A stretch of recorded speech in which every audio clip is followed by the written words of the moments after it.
In December 1938, a 29-year-old London stockbroker packed his suitcase for a skiing holiday. Then the telephone rang. He changed his plans that same day, and for the next 50 years, he told no one why. This is the story of the quietest hero who ever lived. His name was Nicholas Winton. A friend called from Prague, "Don't go skiing, come here instead." He arrived just months after Hitler annexed the Sudetenland. Jewish families were fleeing in panic. Refugee camps dotted the city. But it was the children that struck him hardest, hundreds of them, clinging to parents, sensing fear they couldn't understand. Winton had no rescue experience, no organization, no authority. He asked one question: "What can I do?" He learned Britain would accept refugee children, but only if a British family took them and a £50 guarantee was deposited for each. He returned to London and turned his mother's dining room into a rescue office.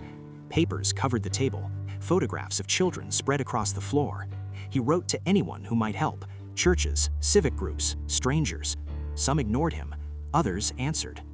By March 1939, the first train left Prague. Each child wore an identification tag. Some were quiet with confusion. Others cried as the platform slid away. Parents stood watching long after the carriages disappeared, knowing they might never see their children again. 8 trains successfully reached Britain. 669 children were saved. A 9th train was scheduled for September 1, 1939. 250 more children. That morning, Germany invaded Poland. Borders slammed shut. The train never left Prague.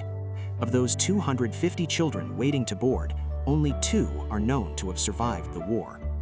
Winton rarely spoke of what he'd done. The documents remained in a scrapbook in his attic for 50 years.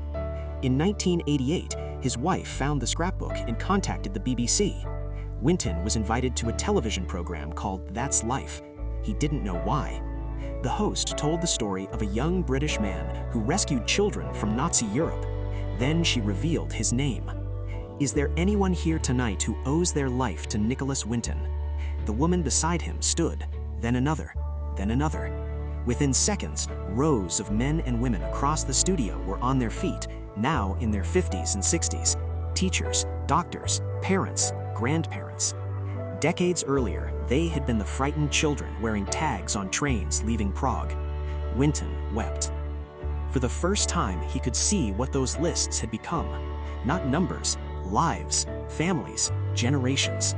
He died in 2015 at age 106.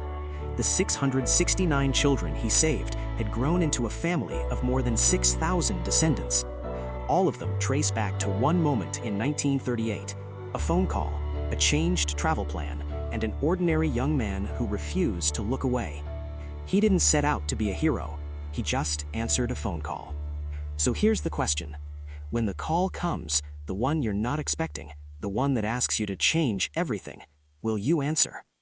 Sir Nicholas Winton, 1909 to 2015. He saved 669 children. He told no one for 50 years.